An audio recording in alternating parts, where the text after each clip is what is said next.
اللهم صل على سيدنا مولانا محمد معدن الجود والکرم وآلہ وصحبہ وبارک وسلم۔ حمد و صلاۃ کے بعد اللہ تعالیٰ اپنے بندوں سے بڑی ہی محبت فرماتا ہے۔ بغیر طلب کے، بغیر دعا کے رزق، مال، اولاد، صحت، عافیت، دوست، احباب، ماں باپ، یہ سب نعمتیں اللہ بغیر طلب کے بندوں کو عطا فرماتا ہے۔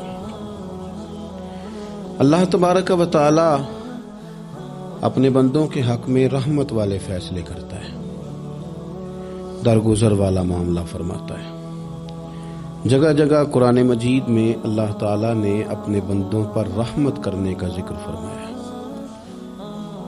ان اللہ یغفر الذنوب جمیعا، فرمایا بے شک رب تمہارے سارے ہی گناہ معاف فرما دے گا، تم نا امید نہ ہونا، وہ معاف کر دے گا تمہیں۔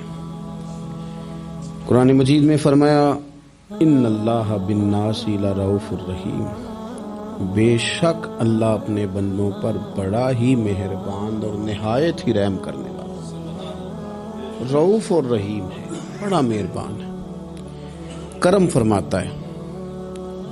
اللہ تعالیٰ اپنے بندوں سے بڑا جلد راضی ہو جاتا ہے، وہ اپنے بندوں کو بہت زیادہ مشقت میں نہیں ڈالتا، وہ اپنے بندوں سے اپنی نعمتوں کا بدلہ نہیں چاہتا، بہت سخت مشقت والی عبادتیں نعمتوں کے بدلے نہیں چاہتا، وہ بڑی جلدی رحم فرماتا ہے۔ ماں پیار کرتی ہے اپنے بچے سے، لیکن وہ ناراض بھی ہو جاتی ہے بعض چیزوں پہ، بعض معاملات اس کا دل بھی دکھاتے ہیں، بعض جگہ وہ رو کے یہ بھی کہتی ہے کہ تو نے میری محبت کا کوئی نتیجہ نہیں مجھے دیا، میری ساری کمائی تو نے ضائع کر دی۔ والد بہت ساری جگہوں پہ ناراض ہوتا ہے، شکوہ کرتا ہے، کہتا ہے میری بیماریوں کی، پریشانیوں کی، بڑھاپے کی، کمزوریاں کا سبب بیٹے تو ہی بن گیا، یہ ساری تکلیفیں تو ٹھیک ہو جائیں تو میری شاید عمر بھی بڑھ جائے، صحت بھی ٹھیک ہو جائے، میں زیادہ دیر جوان رہ سکوں۔ ناراض ہوتے ہیں ماں باپ، اسی طرح ماں باپ راضی بھی ہو جاتے ہیں، وہ بڑی جلدی راضی ہو جاتے ہیں۔ میں اکثر کہتا ہوں کہ والد کو راضی کرنے میں 5-7 منٹ لگ جاتے ہیں، اماں تو 1.5-2 منٹ میں راضی ہو جاتی ہیں، ابا جی کو 5-7 منٹ لگتے ہیں، کئی دفعہ کہنا پڑتا ہے، کوئی دلائل دینے پڑتے ہیں، لیکن والدہ کے لیے تو کچھ بھی نہیں، آپ نیرا جا کے پیروں میں بیٹھ ہی جائیں، کچھ بھی نہ کریں، آپ پورا روئیں، نہ رونے والا منہ ہی بن جائے تو اماں تو نرم ہی نرم ہے، جس وقت جو مرضی آپ کرا لیں ہو گیا۔ اللہ تبارک و تعالی بلا مثال و بلا تشبیہ سمجھانے کے لیے عرض کرتا ہوں، اللہ بھی بعض معاملات میں اپنے بندوں سے ناراض ہو جاتا ہے۔ وہ کہتا ہے میں تکبر کرنے والوں کو پسند نہیں کرتا، وہ کہتا ہے فسادی پسند نہیں ہے، وہ فرماتا ہے کہ راہوں میں کجی کرنے والے پسند نہیں ہیں، وہ فرماتا ہے کہ بدعہدیاں کرو گے تو میں صبح قیامت تم سے سوالات کروں گا۔ اللہ تبارک و تعالی بہت ساری چیزوں کو ناپسند کرتا ہے، ناراض ہو جاتا ہے، بلکہ نبی پاک صلی اللہ تعالی علیہ وسلم نے فرمایا تم بات کرتے کرتے کوئی ایسا جملہ بول دیتے ہو کہ رب اتنا ناراض ہوتا ہے کہ تمہیں پتہ بھی نہیں ہوتا، تمہارے لیے جہنم کا فیصلہ کر دیتا ہے۔ اس لیے پہلے تولو پھر بولو، خود اپنے لفظوں کی تو تم پہرے داری کرو نا کہ میں کیا کہہ رہا ہوں۔ کوئی ایسا جملہ، کوئی ایسی بات وارث شاہ مان کری نہ وارثاندہ، کوئی ایسی بات نہ تمہاری زبان سے نکلے۔ اور حضور یہ بھی فرماتے ہیں کہ اس کا دوسرا پہلو بھی ہے، بعض اوقات تم بات کرتے ایسا جملہ کہتے ہو وہ اتنا راضی ہوتا ہے کہ تمہارے لیے جنت کا فیصلہ فرما دیتا ہے۔ مسلمان کو اب یہ حکم ہے، اس ساری گفتگو کا نتیجہ یہ ہے کہ وہ اپنے جذبات پر، خیالات پر، نگاہوں پر، زبان پر، کانوں پر تھوڑی توجہ دے، بے لگام نہ بنے، بے ترتیب نہ بنے، جو طبیعت میں آئے کر نہ گزرے، تھوڑا سا نہ سوچے سمجھے اور تھوڑا سنبھل کے چلے، کبھی ان کاموں کی طرف نہ جائے جن سے رب ناراض ہو جاتا ہے، ان کاموں کی طرف بڑھے جن سے اللہ راضی ہوتا ہے۔ میرے نبی پاک صلی اللہ تعالی علیہ وآلہ وسلم نے ارشاد فرمایا، بعض احادیث میں لفظ یہ ہیں کہ اللہ اپنے بندوں کو دیکھ کے مسکراتا ہے جو اس کی شان کے لائق ہے۔ جس ترتیب سے ہم مسکراتے ہیں، جس ترتیب سے ہم روتے ہیں، جس ترتیب سے ہم کسی بات کا اظہار تشکر کرتے ہیں، خدا ان باتوں سے پاک ہے۔ اب بہت ساری حدیثوں میں آیا کہ وہ مسکراتا ہے، تو کیا مطلب ہے مسکرانے کا؟ تو علماء تفسیر نے لکھا ہے مسکرانے کا مطلب یہ ہے کہ وہ بڑا ہی راضی ہوتا ہے اپنے بندے سے، بڑا راضی ہوتا ہے، یہ مطلب ہے۔ ایک تو مسکرانے کا مطلب یہ کہ وہ بڑا راضی ہو گیا، بڑا راضی ہو گیا، وہ مسکرا دیا اپنے بندے پہ۔ اور ایک اس کا معنی خود نبی پاک صلی اللہ تعالی علیہ وسلم نے بیان فرمایا۔ مسند امام احمد بن حنبل میں حدیث ہے، حضور سید عالم علیہ السلام سے صحابہ نے پوچھا یا رسول اللہ شہید تو بڑے لوگ ہوتے ہیں، شہیدوں میں افضل کون ہے؟ تو اللہ کے حبیب علیہ الصلوۃ والسلام فرمانے لگے وہ والا بندہ جو ڈٹ گیا تھا کافروں کے مقابلے میں، وہ ہلا نہیں، پوری طرح ڈٹ کے جو لڑا وہ شہداء میں افضل ہے۔ حضور فرماتے ہیں وہ جنت کے بالا خانوں میں سیر کرے گا اور رب اسے دیکھ کے مسکرائے گا، رب اسے دیکھ کے مسکرائے گا، اللہ تعالیٰ مسکراتا ہے اسے دیکھ کے۔ اور اگلے جملے میں حضور نے وضاحت کر دی، فرمایا جب رب دنیا میں کسی پر مسکراتا ہے نا تو اس کا معنی یہ ہے کہ قیامت میں پھر اللہ اسے حساب کوئی نہیں لے گا۔ جس پر اللہ دنیا میں مسکرا دیا اس سے کوئی حساب، تو وہ کام ڈھونڈنے چاہیے نا جس سے اللہ مسکرائے۔ ویسے کبھی ہم ایسا کرتے ہیں کہ نہیں کہ کسی کو راضی کیا جائے؟ یہ کام ہم کرتے ہیں کہ ہماری کمپنی کا جو سربراہ ہے وہ ہم سے راضی رہے، جس ادارے میں ہم پڑھاتے ہیں اس ادارے کا بڑا ہم سے راضی رہے، یہ کرتے ہیں ہم۔ اس کے لیے کچھ نہ کچھ ہیلے بہانے ہم کرتے ہیں، برادری، قبیلہ، علاقہ، بستی، لوگ کسی طریقے سے ہمارے ساتھ مطمئن رہیں، کرتے ہیں نا یہ سارے کام۔ اس میں تھوڑی مشکل بھی ہمیں آتی ہے لیکن کرتے ہیں، کیا کریں۔ گھر میں بھی کئی دفعہ ایسا ماحول بنانا پڑتا ہے۔ چلیں ایک اور میٹھی مثال دیتے ہیں، زیادہ سمجھ میں آئے گی۔ چھوٹا بچہ خوش رہے، آپ اس کے لیے محنت نہیں کرتے، وہ چھوٹا ہے، اس کو خوش کرنا فرض ہے ابا پہ، لیکن وہ کہتا ہے کہ میں نے موٹر سائیکل لینا ہے، چھوٹا ہے چلا ہی نہیں پائے گا، تو ابا پھر اسے راضی کرتا ہے، کہتا ہے بیٹے چھوٹا سائیکل لے لے، چل میں تجھے اڑانے والا جہاز لے دیتا ہوں۔ مقصود کیا ہے کہ اس کو ناراض نہیں کرنا، یہ روئے نہ، اس کا دل نہ ٹوٹے۔ ہو یارو سنو نا میں کیا کہہ رہا ہوں، اگر چھوٹے بچے کے لیے وہ چیزیں ڈھونڈتے ہو، میرے ابا جی نا اپنے نواسے کے لیے کھلونا لے کے آئے تو بچہ بڑا ہی کھیلا، تو ابا جی کہنے لگے لو پیسے پورے ہو گئے میرے بچے کو پسند بڑا ہے نا، پیسے پورے کر چھڑے نے، دیکھو نا جی کتنا اس کو راضی ہوا ہے۔ تو انسان کیا کرتا ہے کہ کوشش کرتا ہے، چھوٹا بچہ بھی ناراض نہ ہو تو وہ چیزیں وہ ڈھونڈتا ہے کہ اس کو کیا پسند ہے، چاکلیٹ لے جاؤں، فلاں چیز لے جاؤں، آئس کریم لے جاؤں۔ تو ایک بچے کے لیے، گھر کے لیے، سربراہ کے لیے اتنی محنت کرتے ہو تو وہ کام بھی ہمیں ڈھونڈ کے تلاش کرنے چاہیے نا جس سے رب راضی ہوتا ہے، اللہ راضی ہوتا ہے۔ بتاؤں وہ کون کون سے کام ہیں؟ نبی کریم صلی اللہ تعالی علیہ وسلم نے ارشاد فرمایا 3 لوگ ہیں جنہیں دیکھ کے رب مسکراتا ہے۔ یا رسول اللہ صلی اللہ علیہ وسلم وہ کون کون سے؟ تو محبوب فرمانے لگے ایک وہ بندہ ساری مخلوق سوئی ہے، آدھی رات ہے، رات کا پچھلا پہر ہے، اس نے اٹھ کے وضو کر لیا، مصلی پہ کھڑا ہو گیا خدا کی یاد میں، فرمایا اسے دیکھ کے رب مسکراتا ہے جو اس کی شان کے لائق ہے، مسکراتا ہے اللہ۔ یہ تو سونے کا ٹائم تھا، یہ تو گہری نیند آنے کا وقت تھا، رات کا پچھلا پہر۔ رات پوے تے بے درداں نو نیند پیاری آوے، تے درد منداں نو یاد سجن دی ستیاں وی آن جگاوے، اور ساون کی کالی راتوں میں جب بوندا باندی ہوتی ہے، وہ راتوں کو اٹھ اٹھ روتے ہیں جب خلقت ساری سوتی ہے، اللہ مسکراتا ہے۔ اور سننا میرے بھائی، میرے نبی پاک صلی اللہ تعالی علیہ وسلم فرماتے ہیں جب مسلمان نماز کے لیے صفیں بناتے ہیں نا، ترتیب لگ رہی ہوتی ہے، اب اللہ کی بارگاہ میں کھڑے ہوں گے، قیام کریں گے، رکوع کریں گے، سجود کریں گے، فرمایا جب مومن صفیں بناتے ہیں تو رب دیکھ کے مسکراتا ہے، مسکراتا ہے۔ کمال ہو گئے عروج بندگی کا، جب بندے کو دیکھ کے رب مسکرائے، خدا بندے سے خود پوچھے بتا تیری رضا کیا ہے، مسکراتا ہے۔ اور میرے نبی پاک علیہ السلام فرماتے ہیں جب مجاہد جہاد کے لیے صفیں سیدھی کرتے ہیں، آج تو یہ رب کے نام پہ مرنے ہی آ گئے، یہ صفوں میں کھڑے ہوں گے، ترتیب سے لڑیں گے، ترتیب سے گلا کاٹیں گے کافروں کا، یا شہادت لیں گے، فرمایا جب جہاد کے لوگ صفے بناتے ہیں تو رب انہیں دیکھ کے مسکراتا ہے. کتنے نصیبوں والا وہ بندہ ہے جسے دیکھ کے مسکرا دیا. او یار کبھی تیرا بیٹا تیرے سامنے مسکرائے نا چھوٹا تو تیرا دل باغ باغ ہو جاتا ہے. تیری ماں بیمار کسی ایک دن صحیح طرح ہنس پڑے تو طبیعت خوش ہو جاتی. مجھے بتاؤ نا جس کا رب بھی اسے دیکھ کے ہنس پڑے جو اس کی شان کے لائق ہے, کیا اس بندے کے نصیبے ہیں, کیا اس کے مقدر ہیں. آپ اس مقام پر اپنے آپ کو لائیں. اب دیکھیں نا یہ حدیث آپ نے سن لی, اب ہم نے نا اس طرح صفحے نہیں بنانے جس طرح ساری دنیا, اب ذرا صفحے بھی شوق سے بنائیں گے.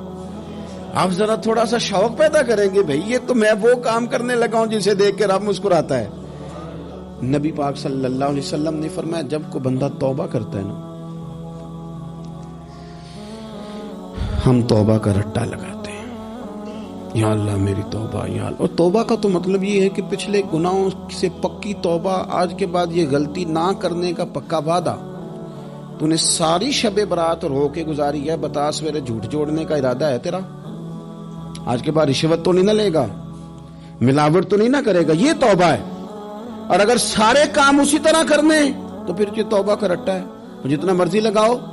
حضرت علی بن ربیعہ رضی اللہ تعالیٰ عنہ فرماتے ہیں میں مولا علی کے ساتھ تھا, مقام حرہ کی طرف جا رہے تھے, حضرت علی نے ہاتھ اٹھا کے دعا مانگی ہماری تعلیم کے لیے, ورنہ حضرت علی ہم صحابہ کو محفوظ عن الخطا تو مانتے ہیں نا. ہاتھ اٹھا کے کہا اے اللہ ہمارے گناہ بخش دے, تیرے علاوہ کوئی معاف کرنے والا نہیں. اور پھر حضرت علی آسمان کی طرف دیکھا اور دیکھ کے نا حضرت علی بن ربیعہ کو تو مسکرائے. حضرت علی بن ربیعہ کہنے لگے حضور مسکرائے کیوں ہو؟ فرمانے لگے ایک دن میں حضور کے ساتھ اسی طرح آیا تھا, اسی طرح حضور نے دعا فرمائی تھی ہماری تعلیم کے لیے, اور پھر حضور مجھے دیکھ کے مسکرائے تھے اور فرمایا جب کوئی بندہ رب کی بارگاہ میں اس طرح استغفار کرتا ہے تو رب مسکراتا ہے, اور مسکرا کے فرماتا دیکھ لو میرے بندوں کو پتا ہے کہ میرے علاوہ معاف کرنے والا کوئی نہیں. انہیں پتا ہے, تم اس کی بارگاہ میں رجوع تو لاؤ, آؤ تو صحیح دو آنسو لے کر. اقبال کہتے ہیں کہ موتی سمجھ کے شان کریمی نے چن لیا, قطرے تو گرے میرے ار کے انفال کے. دو میں نے آنسو بہائے تھے تو اس کے کرم نے تو موتی سمجھ کے چن لی. سنو نا حضور اس استغفار کو, اللہ کو یار رات کو توبہ کر کے سونا چاہیے ہمیں. کچھ غلطیاں ہم کرنا نہیں چاہتے پر ہم سے ہو جاتی ہیں, کچھ دل ہم توڑنا نہیں چاہتے پر وہ ٹوٹ جاتے ہیں, ہماری مجبوری ہوتی ہے ٹوٹ جاتے ہیں. رات کو اس کی بارگاہ میں ہاتھ باندھ کے کشکول طلب دراز کر کے خوب استغفار پڑھنا چاہیے کہ مالک بندے ہیں نا کیا کریں, نفس کا ساتھ ہے, دنیا کا ساتھ ہے, خواہشات نفسانیہ, مالک معاف کر دے.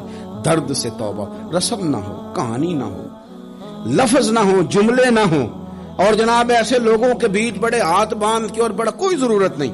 آپ اکیلے اپنی چارپائی پہ بستر کے اندر منہ دے کے بھی درد سے کہیں گے نا معاف کر دے تو وہ تو مہربانی بڑا ہے. میرے نبی پاک صلی اللہ علیہ وسلم مثال دیتے ہیں, فرمایا ایک آدمی صحرا میں جا رہا, صحابہ سے حضور خطاب کر رہے ہیں, فرمایا ایک آدمی صحرا میں جا رہا تھا, اس نے اپنی اونٹنی پہ کھانا پانی پیسے ہر چیز رکھی ہوئی تھی. صحرا تھا بہت بڑا, درمیان صحرا کے گیا تو تھوڑا سا سستانے کے لیے, آرام کرنے کے لیے اونٹنی سے نیچے اترا. اب اس نے اونٹنی کی لگام, اونٹنی کی نکیل اپنے سرہانے کے نیچے رکھی, ہاتھ کے ساتھ پکڑی اور سو گیا. تھوڑی ہی دیر کے بعد جب اس کی آنکھ کھلی تو دیکھا اونٹنی غائب ہے. صحرا میں وہ پیدل نہ آگے جا سکتا ہے, نہ پیچھے جا سکتا ہے, نہ دائیں نہ بائیں, کھانے کو روٹی نہیں, پینے کو پانی کا قطرہ نہیں, تھوڑا ادھر بھاگا ادھر بھاگا, تھک گیا. کریم محبوب فرماتے ہیں وہ پوری طرح نڈھال ہو گیا اور مایوس ہو گیا, معاذ اللہ. مایوس ہو کے دوبارہ اسی جگہ آ کے لیٹ گیا جہاں پہلے لیٹا تھا, انتظار کرنے لگا کہ اب موت ہی آئے گی, آخری وقت ہے, نہ میں پیدل یہ صحرا کراس کر سکتا ہوں, نہ پیچھے جا سکتا ہوں, نہ کھانا ہے نہ پانی ہے, سوائے موت کے کوئی سہارا نہیں. حضور فرماتے ہیں وہ رستے میں دوبارہ لیٹ گیا, اچانک اس نے رخ بدلا تو اونٹنی سامنے کھڑی تھی. حضور نے صحابہ سے پوچھا بتاؤ نا اسے بھلا کتنی کو خوشی ہوگی؟ یا رسول اللہ جسے نئی زندگی مل گئی ہے.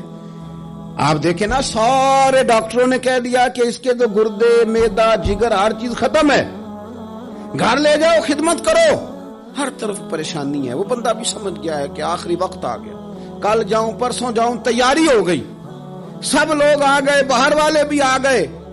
یہ ماحول ایک عجیب رنگ اختیار کر گیا. اچانک ایک ڈاکٹر نے آ کے کہا نہیں غلطی لگ گئی تھی. مجھے بتائیے انداز کیا ہوتا ہے؟ بغیر دوائی کے بندہ اٹھ کے کھڑا نہیں ہو جاتا. میں تو بچ گیا ہوں. نبی پاک صلی اللہ علیہ وسلم فرمانے لگے اس کی اونٹنی مل گئی. بتاؤ بھلا اسے کتنی خوشی ہوگی. یا رسول اللہ وہ تو دوبارہ دنیا میں آ گیا. حضور فرمانے لگے اسے کچھ بھی خوشی نہیں ہوئی. جب کوئی رب کا گناہگار بندہ آ کے توبہ کرتا ہے, رب کو اس سے کئی گنا زیادہ خوشی ہوتی ہے. میرا بندہ آ گیا ہے, میرا بندہ آ گیا, میرے گھر آ گیا. اس نے آنسو بہائے ہیں. اس نے کہا اللہ میں تیرا ہی ہوں, تیرا ہی رزق کھاتا ہوں, تیری ہی زمین پہ رہتا ہوں, تیرے نام سے میری سانسیں چلتی ہیں. وہ آ گیا. فرمایا اس اونٹنی والے سے زیادہ رب کو خوشی ہوتی ہے جب گناہگار آ کے توبہ کرتا. گناہگاروں کے آنسو اس کی بارگاہ میں بڑے مقبول ہیں, لیکن ہم رسم ادا کرتے ہیں, توبہ نہیں کرتے. ہم اپنے آپ کے ساتھ دھوکہ کرتے ہیں, جھوٹ بولتے ہیں. ہم بندہ کوئی ناراض ہو جائے تو ہمیں کو نہیں نیند آتی, اس کے گھر چلے جاتے ہیں. ہم اپنے سارے رشتوں کو, تعلقات کو مینٹین کر کے رکھنے کے عادی ہیں. ہمیں پتہ ہے کہ وہاں میں نہیں جا سکا تو بیٹا بھیجتا ہوں, فلاں شادی پہ میں نہیں جا سکا تو بھتیجا بھیجتا ہوں, بھائی بھیجتا ہوں. ہر تعلق کا ہم نے خیال رکھا کوئی روٹھ نہ جائے. لیکن کمال ہے نا, یہ نہیں سوچا کہ اگر رب روٹھ گیا تو جب وہ روٹھ جائے نا تو سارے رشتے بھی بندے کے پاس موجود ہوں تو کوئی کرامت نہیں ہوتا. پھر کروڑوں روپیہ جیب میں ہوں تو ڈاکٹروں کی دوائیاں اثر نہیں کرتی. وہ روٹھ جائے تو پھر انسان اس طرح سے پھسلتا ہے کہ بڑے بڑے اس کے پاس دروازے ہوتے ہیں پر کسی جگہ اس کا ہاتھ نہیں لگتا. خدا را خیال کرے, دنیا روٹتی ہے تو روٹ جائے, رب رسول ناراض نہ ہونے پائے, اس کا خیال کریں. حضور فرماتے ہیں وہ مسکراتا ہے, اسے خوشی ہوتی ہے جب کوئی اس کا بندہ اس کی طرف رجوع کرتا ہے. میرے عزیزو, رسول پاک صلی اللہ تعالی علیہ وسلم نے ان لوگوں کے تذکرے کیے جنہیں دیکھ کے رب مسکراتا ہے. ہم نا گناہگاروں پر بھی فتویٰ دینے میں جلدی کرتے ہیں اور نیکی پر بشارت دینے میں بھی جلدی کرتے ہیں, حالانکہ یہ ہماری ذمہ داری نہیں. پتہ نہیں اللہ تعالیٰ کس کو کب توفیق توبہ دے کے اپنے قریب کر لے, لیکن بڑی جلدی ہے, بڑی جلدی فتویٰ دینے میں. اور یہ فتویٰ اب صرف مفتیوں کا نہیں رہ گیا, یہ میری طرح کے, آپ کی طرح کے ڈھیروں لوگ ہیں جنہوں نے جیبوں میں فتوے ڈالے گئے. بھئی آپ نے کیوں ذمہ داری لے لی ہے جنت میں داخل کرنے کی اور نکالنے کی؟ یہ تو میرے رب کریم کا کرم ہے, وہ جس کو چاہے جب چاہے جتنا چاہے عطا کرے. لیکن کچھ لوگ نا بڑے پکے ہو گئے ہیں کہ شاید جو میں سوچ رہا ہوں وہی درست ہے. کبھی کبھی کچھ چیزیں عجیب بھی ہوتی ہیں, لہذا خدا کی رحمت پر بھروسہ کر کے بات کرنی چاہیے, اپنی مرضی کے فتوے نہیں داغنے چاہیے. وہ دیکھو جی فلانا بندہ یوں کر رہا ہے, آپ کو پتہ ہی نہیں پوری بات کا, آپ کو علم ہی نہیں پوری بات کا. حضرت بہاءاللہ نقشبند بخاری رحمت اللہ علیہ فرماتے میں حج کرنے گیا تو وہاں میں نے ایک آدمی کو کروڑوں کا کاروبار کرتے دیکھا تو میرے دل میں خیال ہے یہاں بھی اللہ اللہ کرنی چاہیے تھی, دنیا داری کر رہا ہے. لیکن فرماتے ہیں حج سے فارغ ہوئے تو میں نے دیکھا وہی بندہ سارا کچھ رب کی بارگاہ میں خیرات کر رہا ہے اور سینکڑوں غریب حاجی ہیں جن کو پورے پورے خرچے دے رہا ہے. تو میں نے وہیں اپنی سوچ سے توبہ کی کہ میں کہاں تھا. بڑی جلدی کھڑے نہ ہو جائیں. حضرت حسن بصری رحمت اللہ تعالی علیہ ارشاد فرماتے ہیں کہ میں دریا کے کنارے گیا تو وہاں میں نے ایک شخص کو دیکھا, وہ اپنی ایک خاتون کی گود میں سر رکھ کے بیٹھا اور قریب ایک بوتل بھی پڑی ہے. میرے دل میں معاذ اللہ خیال آیا کہ دیکھو کس انداز میں ایک عورت کے ساتھ یہ ہے اور پاس بوتل بھی پڑی ہے, جانے شراب ہے. کہتے میں سوچ ہی رہا تھا کہ اچانک ایک کشتی آ رہی تھی دریا میں, وہ ہچکو لے کھائے, کشتی میں 4-5 لوگ تھے, وہ دریا میں ڈوبنے لگے. وہ آدمی تیزی سے اٹھا, دریا میں چھلانگ لگائی, پہلے ایک کو نکالا, پھر دوسرا نکالا, پھر تیسرا نکالا. ایک بندہ رہ گیا, کہنے لگا حضور مجھے تو آپ نے گناہگار سمجھا ہے, میں تو بڑے غلط انداز میں یہاں بیٹھا ہوں, آپ نے جو سوچا چلیں یہ چوتھا بندہ آپ نکالنا ہے. کرے نا یہ کام, کرے نا یہ کام. بڑے بھولے بھالے, بڑے اللہ والے, ریاض آپ کو بس ہم ہی جانتے ہیں. اتنی جلدی فتویٰ. حضرت حسن بصری فرماتے ہیں میں پشیمان ہوا میں نے کہا مجھے تیرنا نہیں آتا، تو دیر نہ کر، چوتھا ڈوب نہ جائے۔ پھر تو اس نے چھلانگ لگائی، چوتھا بھی نکال لایا اور کہنے لگا حضرت آپ نے جلدی کی سوچنے میں، یہ بی بی میری ماں ہے اور یہ سرکے کی بوتل ہے۔ ہم ماں بیٹے کا یہ مشغلہ ہے کہ یہ وہ جگہ ہے جہاں آ کے لوگ مسافر اترتے ہیں، اور یہاں سے کسی کا گھر 100 میل ہے، کسی کا 200 میل ہے۔ ہم صبح سرکہ، کھجوریں، روٹیاں لے کے یہاں آتے ہیں، مسافروں کی نوکری کرتے ہیں، کوئی پریشان ہو تو مدد کرتے ہیں۔ حضرت خواجہ حسن بصری فرماتے ہیں میں نے معافی مانگی، ان سے بھی مانگی، رب سے بھی مانگی۔ انہوں نے مانگ لی نا بزرگ تھے، پر ہم کو نہیں تیار مانگنے کو۔ ہم ہر وقت بدگمانیاں، وہ فلانا فلانے جرم کرتا تھا، میں اسے اب کیسے نیک مان لوں؟ بھئی اب وہ نمازی ہے، خدا کے گھر آتا جاتا ہے، اب اللہ کی بارگاہ میں حاضر ہوتا ہے۔ جب رب نے معاف کر دیا تو بھی سوچ بدل جا۔ سنیں حضور کیا فرماتے ہیں۔ نبی پاک صاحب اللہ صلی اللہ تعالی علیہ وسلم فرماتے ہیں، مسند امام احمد بن حنبل دیکھیے، فرمایا رب اس وقت بڑا ہی مسکرائے گا جب قاتل بھی جنت میں جائے گا، مقتول بھی جنت میں جائے گا۔ یا رسول اللہ مقتول تو گیا، یہ قاتل کیسے چلا گیا؟ حضور فرماتے ہیں جائے گا، اور جائے گا اور رب مسکرائے گا، جو اس کی شان کے لائق ہے۔ یا رسول اللہ کس طرح؟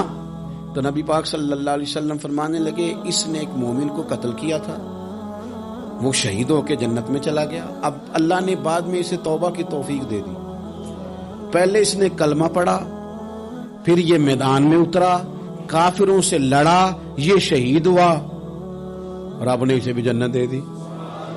قاتل بھی جنت میں، مقتول بھی جنت میں، اور بات اتنی انوکھی ہے کہ رب دیکھ کے مسکرا رہا ہے، جو اس کی شان کے لائق ہے۔ ہم جلدی میں ہیں، ہم انتظار نہیں کر رہے کہ شاید توبہ کر جائے، ہم انتظار نہیں کر رہے، لیکن میرے عزیز اتنی جلدی نہ کریں۔ سوچوں کا صاف ہونا، ذہنوں کا پاک ہونا، اور لوگوں کے بارے میں گمان کا اچھا ہونا۔ آپ کسی نفسیات کے ڈاکٹر کے پاس چلے جائیں، اسے کہیں ٹینشن بڑی ہے، میں ان کے مضامین پڑھتا رہتا ہوں، وہ سب سے پہلا سبق آپ کو یہ پڑھائیں گے کہ اچھا سوچا کریں۔ اچھا سوچنے سے بندہ تندرست رہتا ہے۔ کس سے بندہ تندرست رہتا ہے؟ ہیں جی واقعی، یعنی اس والے پڑوسی کے بارے میں بھی اچھا سوچنا ہے گھر میں، اس والے کے بارے میں بھی، چھوٹے بھائی کے بارے میں بھی اچھا سوچنا ہے، اور بڑے کے بارے میں بھی اچھا ہی سوچنا ہے۔ یعنی اپنی برادری قبیلے کے بارے میں بھی اچھا سوچیں، جو قبیلے کا نہیں اس کے بارے میں بھی چلیں تھوڑا سا اچھا سوچ لیں۔ اپنے بارے میں تو اچھا سوچا ہے بڑا، میں کہتا ہوں کہ ہم اپنی غلطیوں سمیت اپنے آپ سے بڑا پیار کرتے ہیں، اور دوسرے کی ایک غلطی نظر آ جائے تو ہمیں گھن آنے لگ جاتی ہے۔ آپ جلدی نہ کریں، مالک نے موقع دیا ہے بندوں کو، نہ وہ کسی کا رزق چھین رہا ہے، نہ سانسیں چھین رہا ہے، وہ اپنی زمین پہ چلنے بھی دے رہا ہے، رہنے بھی دے رہا ہے۔ تو جب اس نے موقع دیا ہے آپ بھی تھوڑا موقع دیں، اللہ بڑا کریم ہے، دروازے کھولے گا، اس کے بندے اس کی بارگاہ تک پہنچیں گے۔ بدگمانیاں اور پھر بدگمانیوں کا عروج، اور اس لیول تک جا کے بات کر دینا ہے کہ جہاں سے خوف آئے کہ یار یہ بات نہیں کرنی چاہیے۔ رسول کائنات سرور دو عالم صلی اللہ تعالی علیہ وسلم فرماتے ہیں کہ اللہ مسکراتا ہے۔ دیکھو ہمارے ہاں نا ایک اور بھی مسئلہ بن گیا ہے، میں نے کچھ لوگوں کو نا پکا، میرے پیارے ہیں، محبت ہے مجھے، تو میں چونکہ آپ میری کلاس ہیں، میں مشاہداتی اور تجرباتی باتیں بھی کر لیتا ہوں، اسی کی روشنی میں کئی دفعہ گفتگو بھی تیار کرتا ہوں۔ کچھ لوگوں نے نا پکا ذہن بنا لیا یہ کہنے کا کہ ہاتھ بڑا تنگ ہے، پکا، آپ جس وقت پوچھ لیں ان کا ہاتھ اور بڑا ہی زیادہ تنگ ہے۔ آپ یقین کریں، بہن کا جو خامند ہے وہ کہہ رہا ہے جا حصہ لے کے آ، تیرے بھائیوں کی کمائی تو نہیں، تیرے ابا کی ہے، لے کے آ۔ وہ بیچاری اس کی منتیں کر رہی ہے، کہتی ہے اگر جاؤں گی نا تو وہ کہیں گے حصہ لے جا، آج کے بعد ہمارے گھر نہ آنا، میرا دروازہ نہ بند کرو، مہربانی کرو۔ اور بھائی سے بات کرتی ہے تو کہتا ہے ہاتھ ہی بڑا تنگ ہے، جب ٹھیک ہوگا تو دے دوں گا۔ نہ کریں گے ظلم۔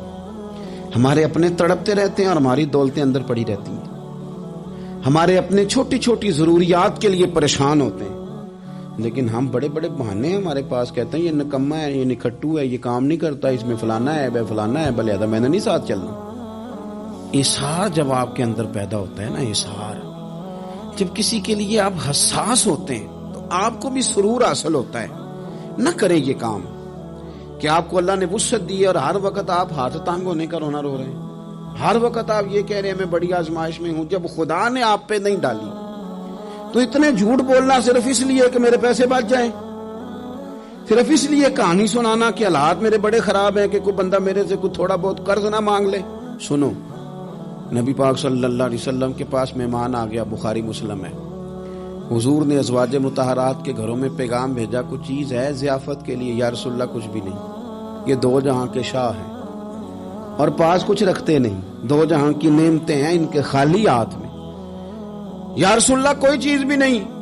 حضور نے صحابہ کے مجمع پہ نظر ڈالی، یا رسول اللہ صلی اللہ علیہ وسلم حکم ہو، تو حضور فرمانے لگے تم میں سے کوئی بندہ ہے جو اسے گھر لے جائے روٹی کھلائے؟